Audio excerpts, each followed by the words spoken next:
Imaginez que vous travaillez dans cette immense cathédrale de verre à Bruxelles, le Parlement européen.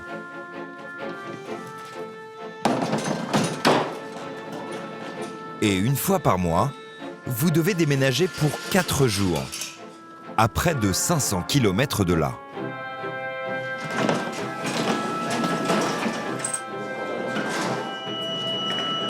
Et tout le monde doit suivre. Vos 2500 collègues, vos dossiers et même vos fournitures. Mélanie Vogel vit cela chaque mois. Il faut que je mette le chargeur de l'ordinateur. On a un petit post-it pour penser à mettre du papier et des agrafes parce que nous n'avons pas d'agrafeuse à Strasbourg. Je vais aller faire la même chose que ce que je fais ici, mais à Strasbourg. Et on va tous faire ça. Hein. Eux aussi vont le faire là-bas, les gens qui bossent à la cantine, les huissiers. Tout le monde va prendre ses affaires et on va tous aller jouer le même jeu, mais à Strasbourg. Tous les mois, c'est le même chambardement. Il faut charger plus de 2000 caisses et du matériel dans ces camions. L'opération nécessite 8 poids lourds. Plus d'une 50aine de voitures de fonction font aussi le déplacement. Pour les salariés, 2 TGV spéciaux sont mis à disposition. Le transport entre Bruxelles et Strasbourg coûte plus de 25 millions d'euros chaque année.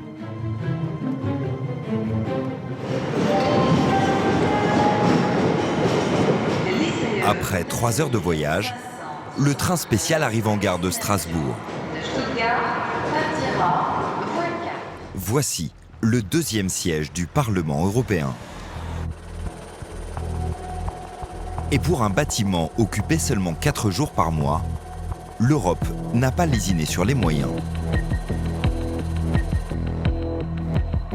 220 000 mètres carrés sur 20 étages, chauffés ou climatisés toute l'année. L'édifice a coûté près de 300 millions d'euros. Les parlementaires ont l'obligation de venir ici 4 jours par mois pour voter les lois dans l'hémicycle. Cette contrainte, très coûteuse, est inscrite dans la Constitution européenne. Ici, à Strasbourg, Mélanie Vogel dispose aussi d'un bureau. Elle loue un appartement aux frais du Parlement. Je vais me connecter sur ma session et c'est comme si j'étais à Bruxelles. Donc il y a le même matériel qu'à Bruxelles en double quoi. Exactement. Et qui sert, celui-là, il est allumé 3 jours par mois. Là, il y a le bureau qu'on peut rétracter, ainsi que la banquette que tu peux rétracter. C'est un peu comme dans une caravane. Voilà. Et il y a effectivement une salle de bain. C'est un peu comme un hôtel. Il y a même un petit salon, n'est-ce pas, qui est changé à chaque session. Et il y a une douche qui, comme vous pouvez l'imaginer, ne sert jamais. Mélanie travaille avec Pascal Durand. Il est député européen des Verts depuis 2014. Mais je ne t'ai pas dit bonjour à lui. Ouais. Je crois que t'étais pas là. Ça va être... Pour lui, déménager tous les mois est une aberration. Ouais, c'est ça. C'est une énorme ânerie. On déplace 2000 personnes pour aller 4 jours, même pas, parce que vous voyez, on arrive lundi, en milieu d'après-midi, on va aller voter. L'ordre du jour, là, ça va nous prendre une demi-heure, et puis on aura tenu officiellement une journée de session. C'est pas raisonnable, il faut trouver une solution pour Strasbourg, pour Bruxelles. Mais enfin bon, il faut arrêter ces allers-retours 4 jours par mois, c'est stupide. Alors combien l'Europe économiserait-elle si le Parlement cessait de déménager tous les mois? La Cour des comptes européenne a fait le calcul. 114 millions d'euros par an, soit 6% du budget du Parlement européen.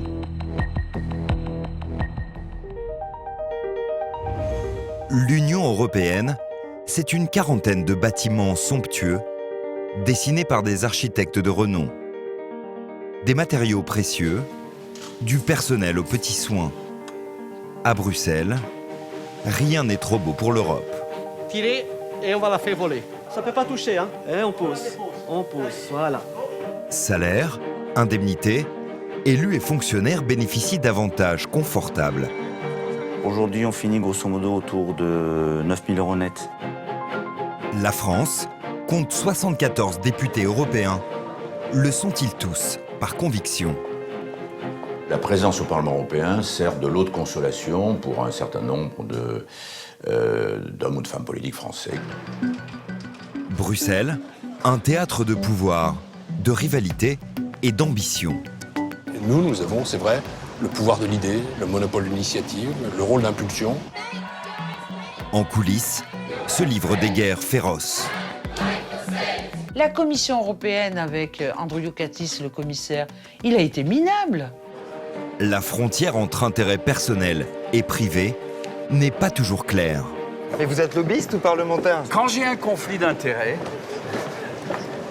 je le dis. Il n'y aura jamais aucune règle qui rendra vertueux tous ceux qui sont négligents ou tous ceux qui sont fripons. Commencez par avoir un bon code au niveau du journaliste que vous êtes. Enquête sur les milliards de l'Europe. Combien coûte l'Europe aux Français? Ce jour-là, à Paris, à l'Assemblée nationale, les députés doivent approuver la somme que la France versera à l'Europe en 2018. Nathalie Loiseau, la ministre aux Affaires européennes, vient leur présenter la facture. Mesdames et messieurs les députés, le montant du prélèvement sur recettes au profit de l'Union européenne s'élève à 20,2 milliards d'euros dans le projet de loi de finances pour 2018. 20 milliards d'euros, c'est presque un dixième du budget de la France. Pourtant, l'hémicycle est quasiment vide. Et pour cause, les députés n'ont pas leur mot à dire. C'est Bercy qui fixe le montant. 300 € par Français cette année. Le Parlement français est à cet égard très contraint et ne peut que dire oui ou dire non. Nous ne pouvons pas ni fixer le montant, ni même en modifier légèrement le volume. Il ne s'agit absolument pas de quelque chose qui ne serait extorqué. C'est bien un choix européen que la France fait. Comme la France, les 28 pays d'Europe contribuent au budget de l'Union en fonction de leur poids économique. En tout, 150 milliards d'euros chaque année. La plus grosse part, 140 milliards, finance des actions concrètes sur le terrain. Les 10 milliards restants sont alloués au fonctionnement des institutions et à leur train de vie. Ils financent par exemple les salaires des 44 000 fonctionnaires européens. Parmi eux, les huissiers du Parlement. Ils sont une soixantaine, recrutés sur concours. Après 20 ans de bons et loyaux services, Pascal Feuillois est le chef des huissiers. On le reconnaît à sa chaîne dorée. C'est notre fierté, notre costume de cérémonie. Ce costume a été fait à l'époque de la Révolution française. Il n'y avait plus de porte, donc en fait, voilà.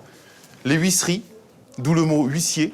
Et donc cette chaîne particulière empêchait les gens de rentrer dans la nouvelle assemblée. Donc on l'a détachée de chaque côté de cette manière-ci.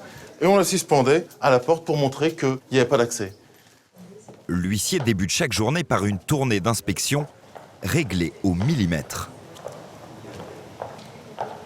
C'est hyper important pour nous. D'abord, vous êtes dans l'entrée protocolaire du Parlement européen. C'est ici qu'on va recevoir les chefs d'État. C'est ici, par exemple, qu'on a reçu toutes les délégations lors de l'hommage qu'on a rendu à Helmut Kohl. Donc j'ai mes tocs, forcément, comme tout bon huissier.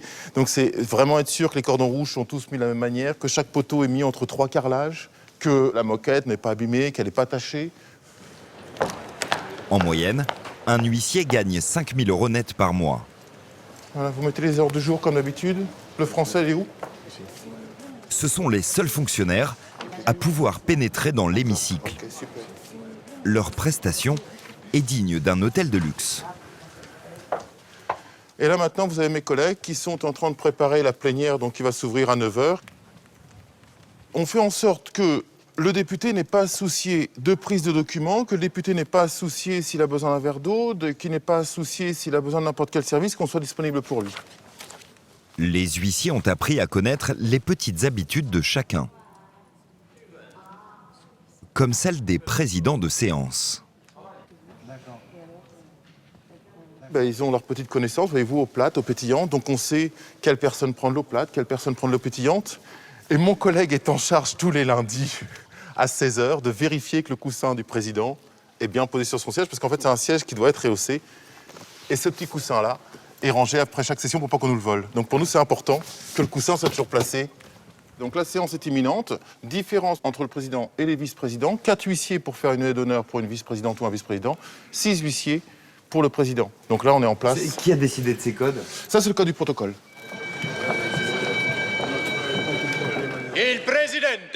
Et voici Antonio Tajani. Vous ne connaissez sans doute pas son nom, mais il est le président du Parlement européen. Élu pour 5 ans, cet ancien porte-parole de Silvio Berlusconi appartient à la droite européenne, comme près d'un tiers des députés.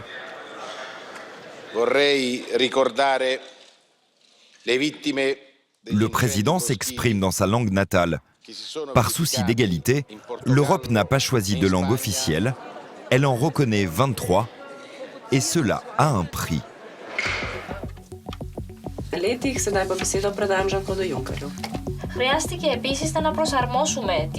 Parce que tout le monde doit se comprendre, le Parlement fait appel à une armada d'interprètes. On les distingue derrière les vitres fumées de ces petites cabines.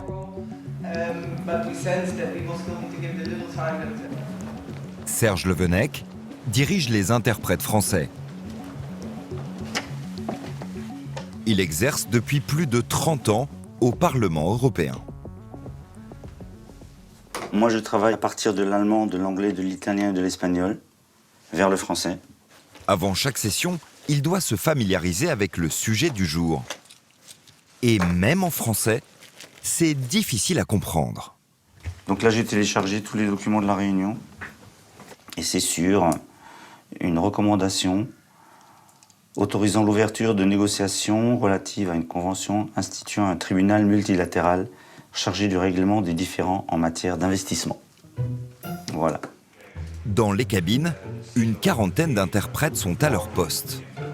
Tchèques, roumains, hongrois, portugais, espagnols, grecs. Pourtant, du côté des députés, il n'y a pas grand monde. Ils siègent aux 3 premiers rangs et les chaises sont vides. 5 seulement ont fait le déplacement. Les interprètes travaillent, même s'il n'y a personne pour les écouter. Alice Msalem traduit dans la cabine française. Elle plaint certains de ses confrères. Ça doit être quand même un peu frustrant pour eux, je pense.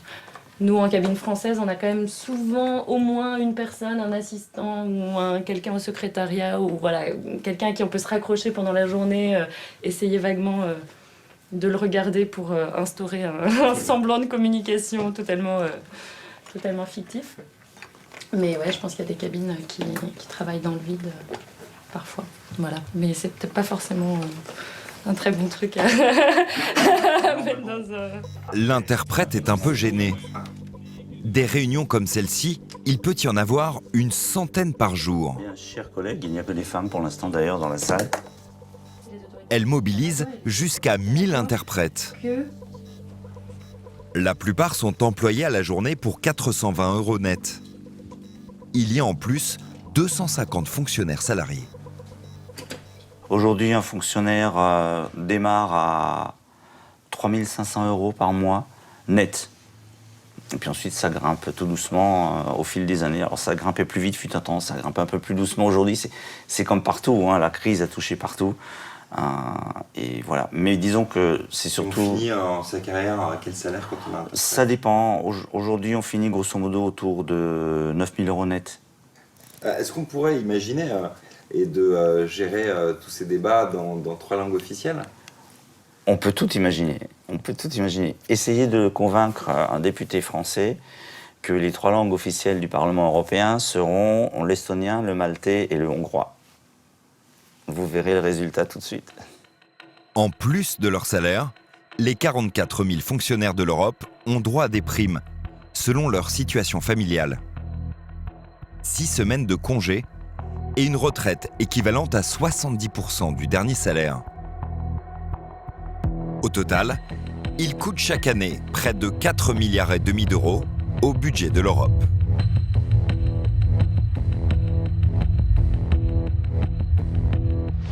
Cerise sur le gâteau, tous les fonctionnaires peuvent placer gratuitement leurs enfants à l'école européenne. Un établissement haut de gamme et multilingue. On peut y apprendre la musique, faire du sport dans des installations dernier cri et apprendre en petits groupes.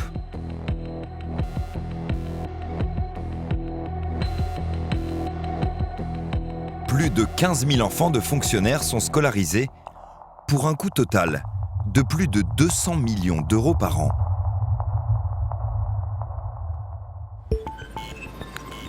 Les députés européens ont eux aussi des conditions privilégiées.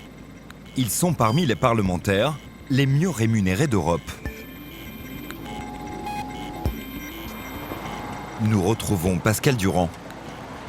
Avocat de profession, il a été élu en 2014 sous l'étiquette Europe Écologie Les Verts.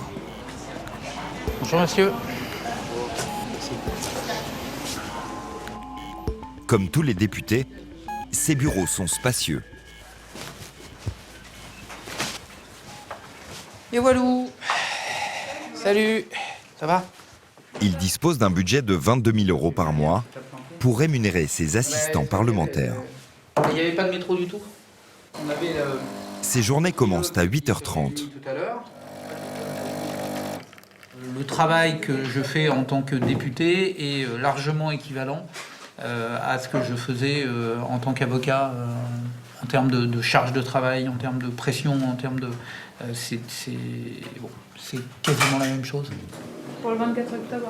Au premier abord, le salaire d'un député européen équivaut à celui d'un parlementaire français. Un député, il a deux enveloppes. Il a sa rémunération personnelle. Qu'est-ce que ça gagne? Ça gagne 6 400 et quelques, ça bouge. Au début, c'était 6 200 net. Donc net. Ça, c'est ce qu'on touche tous les mois en tant que député. Et on a une enveloppe de frais généraux. Et 4 000 euros par mois. C'est pas le même titre. Mais ici, les députés peuvent presque doubler leur salaire. Pour avoir droit à ce gros bonus, il faut satisfaire un rituel quotidien. À partir de là... Et qu'est-ce qui se passe à partir de là? Là, ça c'est réservé au... Voilà, c'est marqué là. For members only. Voilà. Ça, c'est réservé aux députés. C'est là où on signe le registre de présence. Seul le député peut le faire, c'est-à-dire qu'on n'a pas le droit d'envoyer un assistant ou autre. Ça conditionne quoi, cette signature? Eh ben, la présence, donc les indemnités de présence journalières. Qui sont de 302 euros tout compris, donc ça inclut dîner, déjeuner, nuit, etc. Comme on peut le voir sur ce document, pour une semaine de travail, cette indemnité rapporte plus de 1 500 euros à un député. En tout, les élus les plus assidus peuvent empocher jusqu'à 6 600 euros de salaire net d'impôts, plus 4 000 euros pour leurs frais généraux sans justificatif, et 6 140 euros d'indemnité de présence, en tout 16 740 euros net par mois. En plus, ils ont droit à un aller-retour par semaine vers leur pays d'origine, en train ou en avion, et en première classe. Et ce n'est pas tout. Au cours de notre enquête, nous avons découvert un petit secret jusque-là bien gardé, l'indemnité de distance. Elle figure sur ce bulletin de paiement. Nous rencontrons Elisabeth Morin-Chartier. Cette députée dirige les finances du Parlement. Je voudrais juste vous montrer ça et dites de quelle indemnité parle-t-on ici en fait? Le 25 septembre 2017, un député s'est rendu à Bruxelles, depuis la ville où il réside, à 1 heure d'avion. Nous ne le nommerons pas par souci de confidentialité.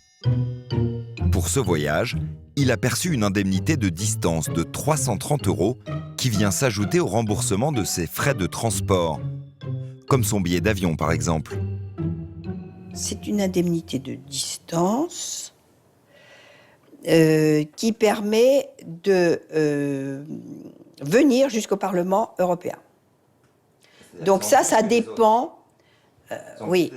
Alors, parce que dans votre voyage, vous pouvez avoir à prendre un taxi, par exemple, ou à vous nourrir pendant votre trajet.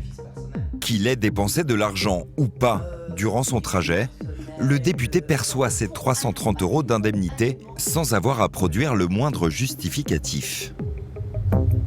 Chaque année, cette faveur coûte plus de 6 millions d'euros au Parlement européen. Avec ses salaires élevés et ses indemnités confortables, le mandat de député européen est très convoité. En théorie, le travail de ces élus est exigeant. Ils doivent plancher sur des lois souvent techniques, dans des domaines comme la santé, le commerce, l'environnement ou la justice. Cela se passe à Bruxelles, dans les commissions parlementaires. Pascal Durand a choisi celle des affaires constitutionnelles.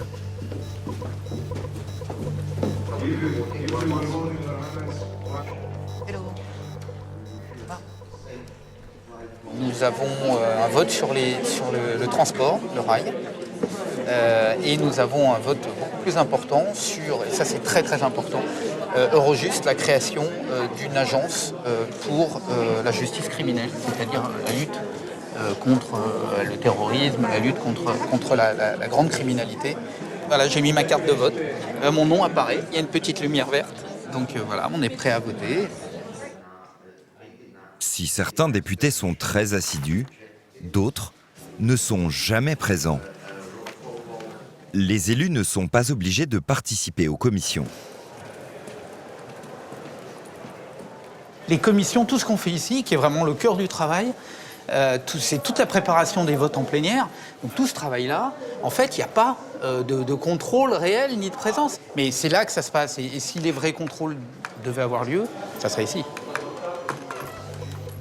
La seule obligation imposée aux députés, c'est de venir 4 jours par mois à Strasbourg pour voter en assemblée plénière, de 12h à 13h. En cas d'absence répétée, jusqu'à la moitié de leur salaire peut leur être confisqué. Le reste du temps, les absences ne sont ni comptabilisées, ni sanctionnées. Sylvie Guillaume est vice-présidente du Parlement européen. Elle reconnaît que les députés sont très peu contrôlés. On pourrait avoir un système de graduation de sanctions qui soit plus net, plus fort que celui-ci. Mais ayez en tête aussi que la sanction ne fait pas tout sur l'incitation à travailler. Si ça suffisait, ça se saurait.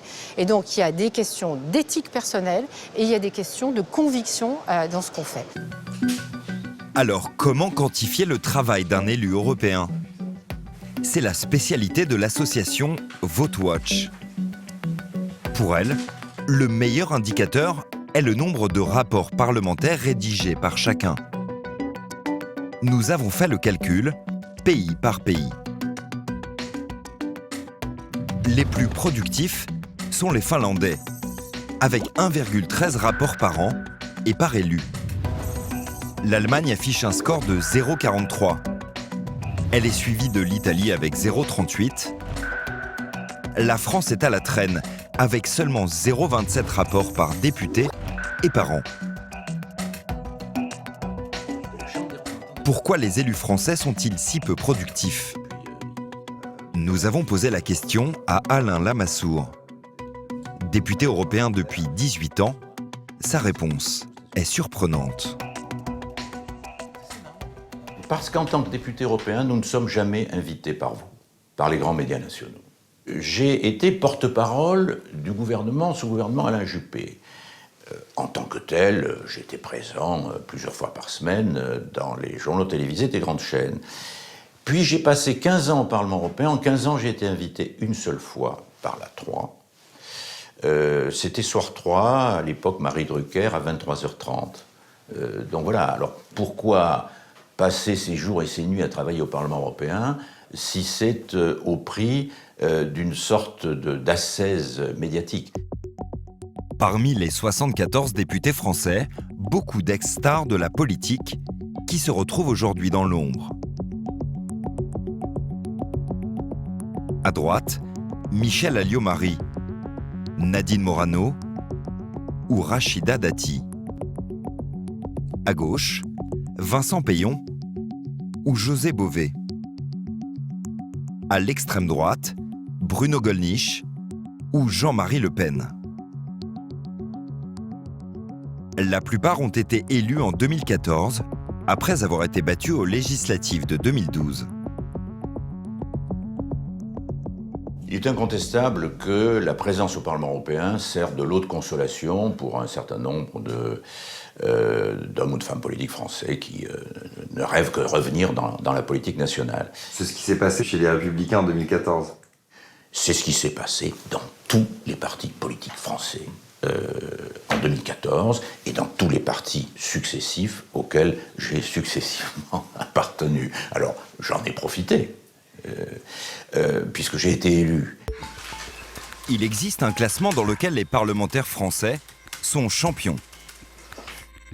L'ONG Transparency International, spécialisée dans la lutte contre la corruption, a classé les députés européens en fonction des revenus qu'ils perçoivent, en plus de leur mandat.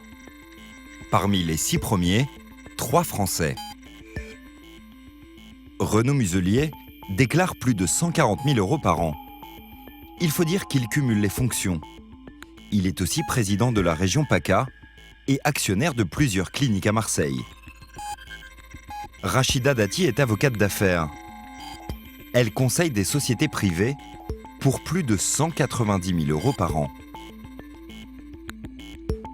Le champion de tous les députés européens est lui, un quasi-inconnu. Il gagne plus de 250 000 € par an comme consultant. C'est Jean-Luc Schaffhauser, député du Front National.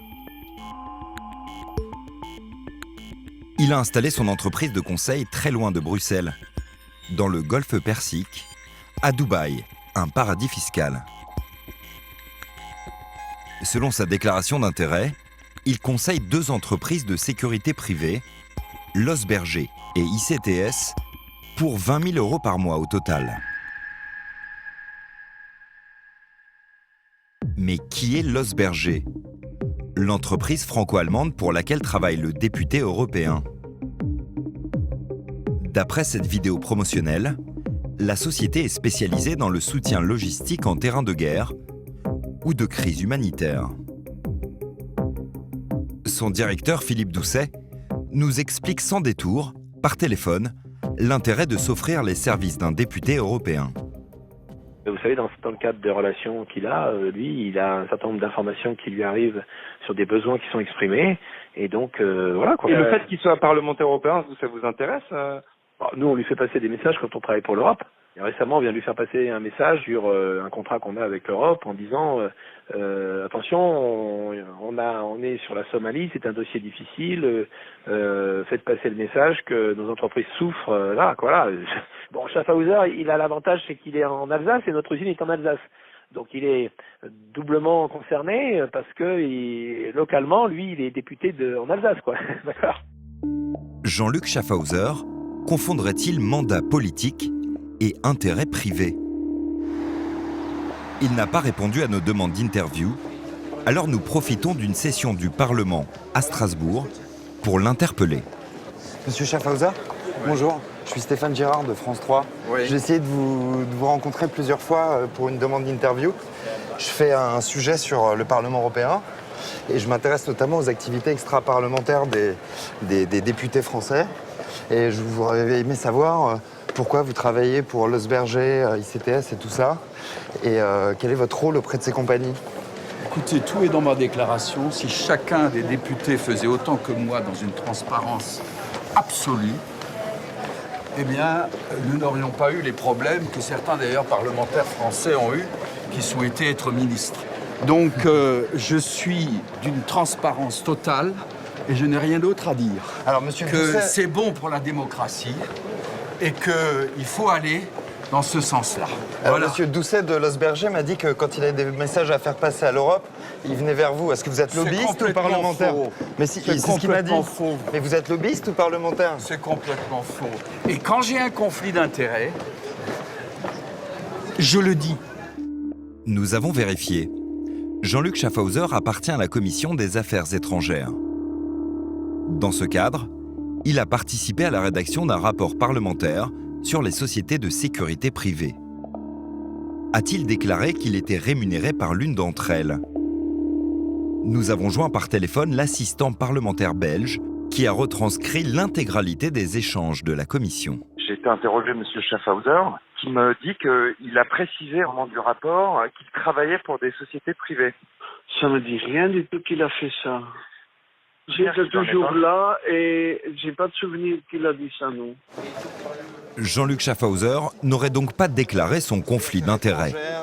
Le fait d'être dans la Commission des Affaires étrangères et de travailler pour des sociétés... Pourquoi vous n'avez pas posé Est-ce qu'il y a un conflit d'intérêts à des dizaines de députés dont vous savez pertinemment bien qu'ils n'ont pas fait dans leur déclaration et qui sont en conflit d'intérêts, travaillant pour des fondations étrangères, au service d'intérêts étrangers? Pourquoi vous ne faites pas ce genre d'investigation? Commencez par avoir un bon code au niveau du journaliste que vous êtes.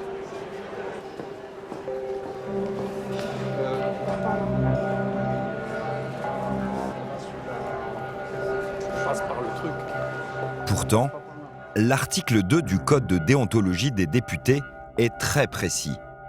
Il stipule que les députés ne s'engagent pas à titre professionnel dans des activités de lobbying rémunérées qui sont en relation directe avec le processus décisionnel de l'Union. Le Parlement européen est doté d'un comité d'éthique chargé de statuer sur les conflits d'intérêts. Le député Jean-Marie Cavada en fait partie. Nous l'interrogeons sur le cas de Jean-Luc Schaffhauser. Objectivement, si ce que vous dites est réellement fondé, je n'ai pas beaucoup de raisons d'en douter, c'est pas normal. Mais vous me l'apprenez en plus, comme quoi, vous voyez, nous manquons beaucoup, cruellement, de moyens d'information. Mais c'est pas normal, c'est un type d'intérêt croisé, ça c'est sûr. Aujourd'hui, sauf une plainte, personne ne nous présentera un dossier qui nous autorise à nous pencher sur ce genre de choses. On ne peut pas vous saisir de dossier. On ne peut pas s'en saisir comme ça. Il faudrait que le président du Parlement dise voilà, j'ai un souci avec ce député-là et je vous demande de regarder ça, ce qui n'a pas été le cas. D'après nos informations, aucun député européen n'a été sanctionné pour des conflits d'intérêts.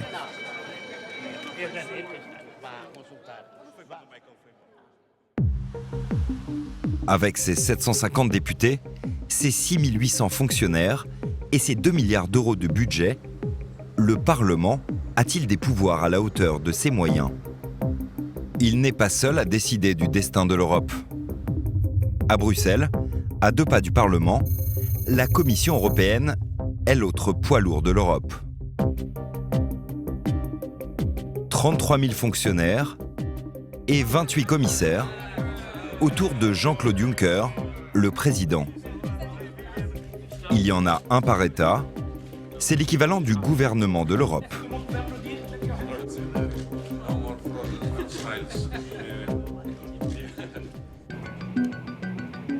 Ancien ministre de François Hollande, Pierre Moscovici est commissaire à l'économie. Ce matin-là, nous le suivons en déplacement officiel en Normandie. Il retrouve un ancien ministre de droite, Hervé Morin, le président de la région. Bonjour, Monsieur le Président, vous allez bien? Oui, merci beaucoup. Non, monsieur D'accord, si vous voulez. Oui. Le convoi se dirige vers le port du Havre, sous bonne escorte. Pierre Moscovici gagne environ 25 000 € par mois, presque 3 fois plus qu'un ministre français.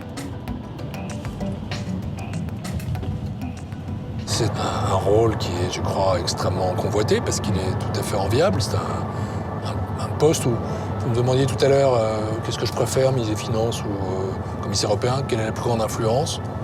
En tout cas, celle d'un commissaire européen dans un portefeuille comme le mien n'est pas moindre que celle d'un ministre des Finances dans un État membre, au contraire. La visite commence par une tournée chez les douaniers. Pierre Moscovici est aussi commissaire aux douanes. Spécialisé le chien? Oui, détection stupéfiants, billets. Stupéfiants et billets. Et billets. Et billets. Ah oui. Il sort le billet de banque et le stupéfiant. Faites gaffe, c'est vous qui nous monte dans votre bateau alors. Allez. Le commissaire n'a pas été invité pour faire du tourisme. La Commission européenne a de très gros moyens pour investir partout en Europe. 250 milliards d'euros à l'échelle de l'Europe en 2 ans et demi. Et sur ces 250 milliards d'euros, 35 milliards rien que pour la France, qui est la première bénéficiaire. Et donc, nous sommes dans une dynamique qui est une dynamique d'aide aux porteurs de projets. Le président de la région, Hervé Morin, espère bien récolter plus tard les fruits de cette visite, des subventions. Quand je parlerai un jour à Pierre Moscovici de tel ou tel grand projet d'investissement sur le Havre, eh bien, il aura en tête à quoi ça correspond. Le vrai pouvoir des commissaires n'est pas seulement de distribuer des subventions. Dans l'Union européenne, ils font la loi. Il a un vrai pouvoir, un commissaire européen, parce que en matière européenne, il n'y a que de Bruxelles, que de la Commission que peuvent partir les propositions. Il n'y a pas une proposition qui ne vient pas de nous. Et nous avons, c'est vrai, le pouvoir de l'idée, le monopole de l'initiative, le rôle d'impulsion, et puis aussi le rôle de surveillance. Il n'y a que nous qui faisons ça. À entendre Pierre Moscovici, le pouvoir en Europe serait centralisé autour des 28 commissaires et des chefs d'État. Face à eux, que pèsent les avis et les votes du Parlement, la seule instance de l'Union élue démocratiquement. Une récente affaire a révélé de graves déséquilibres entre ces deux institutions. Au cœur de la bataille, le glyphosate. Ce désherbant est répandu partout en Europe. Il promet des rendements maximum aux agriculteurs et des profits records aux industriels qui le fabriquent, au premier rang desquels Monsanto et ses 4 milliards d'euros de chiffre d'affaires grâce au Roundup. Laissez faire Roundup. Roundup détruit totalement les mauvaises herbes. Le produit a été mis sur le marché en 1975. Roundup, désherbant autorisé pour toute culture. Pour que les agriculteurs puissent continuer à l'utiliser, l'Union européenne doit renouveler son autorisation avant la fin de l'année 2017. Deux camps s'opposent. D'un côté, un commissaire européen, Vytenis Andriukaitis. Il veut autoriser le glyphosate pour 5 ans supplémentaires. Il s'appuie sur les conclusions de l'EFSA, l'Agence européenne de sécurité des aliments. Dans leur rapport, ces experts sont formels. Il est improbable que la substance soit cancérogène pour l'homme. En face, la députée Michèle Rivasi est spécialiste des questions de santé. Elle veut interdire le désherbant. Elle se base sur ce rapport de l'OMS publié il y a 1 an et dont les conclusions sont diamétralement opposées. Le glyphosate est un cancérogène probable pour l'homme. Au mois de septembre dernier, Michèle Rivasi prend la tête du combat au Parlement européen.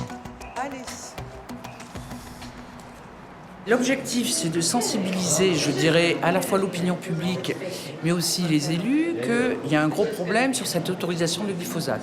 Et moi, en tant que législateur, je veux remettre la vérité et je veux qu'on interdise ce produit. À Bruxelles, la députée dénonce un scandale de santé publique. Bonjour à toutes et à tous. Ce jour-là, elle convoque une vingtaine de journalistes pour alerter l'opinion. Pour nous, ces documents, c'est très important. Pourquoi ? Parce que entre, voyez, 2 agences, l'OMS et l'EFSA, on s'aperçoit qu'il y a une manipulation des sciences. Afin de torpiller les arguments de l'agence de santé, Michèle Rivasi s'appuie sur les Monsanto Papers. Des centaines de documents confidentiels internes à l'entreprise qui ont fuité lors d'un procès aux États-Unis. Voilà ce qu'on y découvre. À gauche, le rapport de l'EFSA sur le glyphosate. À droite, une étude interne menée par Monsanto sur le désherbant qu'elle fabrique. Les phrases surlignées sont identiques, mot pour mot. L'agence européenne a copié-collé des dizaines de pages de l'étude de Monsanto. Les conclusions sont les mêmes, au mot près. Aucun type de cancer n'a été observé en lien avec l'utilisation du glyphosate. Cette journaliste américaine a été la première à révéler les Monsanto Papers. Michel Rivasi l'a invitée à prendre la parole. Je suis toujours un peu cynique quand il s'agit de collusion et de corruption entre les gouvernements et les multinationales. C'est courant aux États-Unis. Mais je pensais que les législateurs européens étaient plus concernés par l'intérêt public et appliquaient le principe de précaution. Mais on voit clairement dans ces documents que Monsanto a voulu influencer l'EFSA et y est parvenu à plusieurs reprises. L'objectif de Michel Rivasi, convaincre une majorité de députés de voter contre l'autorisation du glyphosate. 2 semaines plus tard, le 11 octobre 2017, elle organise une confrontation publique dans une salle du Parlement. Sur le banc des accusés, José Tarazona. Cet employé de l'agence européenne est l'auteur du rapport controversé sur le glyphosate. Plusieurs députés mettent en cause les méthodes de l'agence. Pensez-vous, monsieur Tarazona, qu'il soit scientifiquement acceptable que le rapport de l'Agence européenne de sécurité des aliments accepte, vous avez fait référence, les copier-coller de passages entiers d'un document déposé en 2012 par la firme Monsanto? Enfin, estimez-vous que de telles pratiques grandissent l'Europe et développent la confiance dans nos institutions des 500 millions de citoyens européens? José Tarazona reconnaît sans complexe avoir copié certaines parties du rapport de Monsanto. Nous avons copié les parties qui devaient être copiées. Nous avons modifié celles qui devaient être modifiées et nous avons soumis ces études à d'autres scientifiques qui les ont eux-mêmes modifiées. Merci. Pour son rapport, l'agence européenne ne s'est pas seulement appuyée sur les données de Monsanto. Elle cite aussi l'étude de ce scientifique renommé et supposé indépendant, David Kirkland. Ses conclusions sont très favorables au glyphosate. Cette étude que j'ai publiée en 2013 s'est étalée sur 6 mois et je pense j'y ai travaillé un total de 10 jours pleins. En réalité, l'étude de David Kirkland a été commandée et financée par Monsanto. C'est ce que nous apprend cet email interne signé par le toxicologue en chef de la multinationale. David Kirkland pense qu'il en a pour 10 jours de travail et cela nous coûtera 21 780 $. Mais son application ajoutera de la crédibilité. Est-ce que Monsanto a relu votre étude avant la publication? Ils l'ont lu, oui. J'ai pensé que c'était la moindre des choses. Étant donné que Monsanto me payait pour cette étude, donc je leur ai donné une copie pour qu'ils puissent la consulter. Avez-vous la sincère conviction que le glyphosate ne présente aucun risque pour la santé? Vous posez une question que les journalistes posent souvent, qui me pousserait à dire que c'est sans risque, alors que le risque zéro n'existe pas. Comment l'Agence européenne de santé a-t-elle pu se laisser influencer à ce point par les fabricants du glyphosate? Nous interpellons José Tarazona à la fin de l'audition publique. La législation est très claire. L'étude doit être menée, mais aussi financée par le fabricant du produit. Je pense que tous les scientifiques voudraient avoir les moyens de conduire des études en parallèle. Mais à l'EFSA, nous n'en avons pas les moyens. 2 semaines plus tard, le 24 octobre, les parlementaires s'apprêtent à se prononcer sur le glyphosate.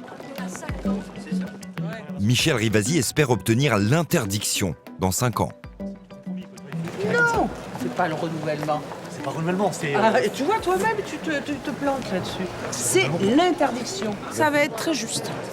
Et donc, jusqu'au dernier moment, je vais encore appeler quelques députés pour essayer de les convaincre, notamment les députés, vous voyez, conservateurs, parce que vous vous rendez compte, ça se joue à 1 voix, 2 voix, on perd. C'est parce qu'on n'a pas fait notre boulot de convaincre jusqu'au dernier moment. À tout à l'heure. À tout à l'heure. Les députés votent. L'interdiction du glyphosate dans 5 ans est approuvée à une large majorité. Une victoire pour Michel Rivasi. Après ce vote, oui, la pression est du côté des États et de la Commission. Et donc là, ils ont un message du Parlement.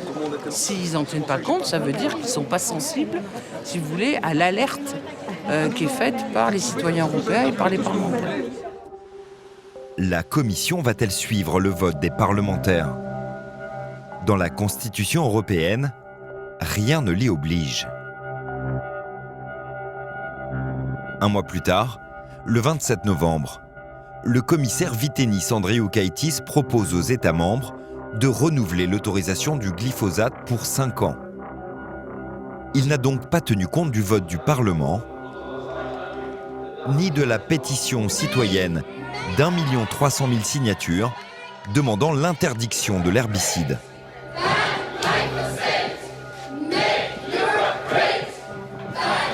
Le commissaire a refusé nos demandes d'interview. Nous profitons d'une remise de prix pour l'interpeller. Pourquoi vous n'avez pas suivi l'avis du Parlement sur le glyphosate ? Mais nous avons fait la même proposition. 5 ans ? Ah non, le Parlement a demandé la sortie du glyphosate en 5 ans. Ah, vous voulez dire interdiction sur 5 ans ? Oui, c'est ça, la sortie. D'abord, je voudrais vous signaler que le Parlement, la Commission et tous les États membres de l'Union savent que le respect de la loi est une des valeurs principales de l'Europe. Le Parlement doit se plier à ses obligations. Ce sera tout. Dans cette affaire, la Constitution européenne garantit à la Commission d'avoir le dernier mot sur le Parlement. Quelques heures plus tard, la nouvelle tombe. Après des semaines de débats et de tergiversations, l'Union européenne a finalement décidé de prolonger l'autorisation du glyphosate de 5 ans. Un camouflet pour le Parlement et même un déni de démocratie pour Michel Rivasi. Nos institutions nous ont roulé. La Commission européenne avec Andriukaitis, le commissaire, il a été minable. Vous voyez, il aurait pu dire, mais attendez, c'est la santé qui est importante. Oui ou non, est-ce qu'il y a un risque ? Là, il y a un doute, donc c'est le principe de précaution qui doit s'appliquer. Je trouve qu'il est anormal que des parlementaires élus démocratiquement dans tous les pays européens n'aient pas plus de poids sur les décisions. Pour renforcer le pouvoir du Parlement, il faudrait changer la Constitution de l'Union et donc passer par un référendum. Une décision à haut risque, à l'heure du Brexit et de la défiance des citoyens européens.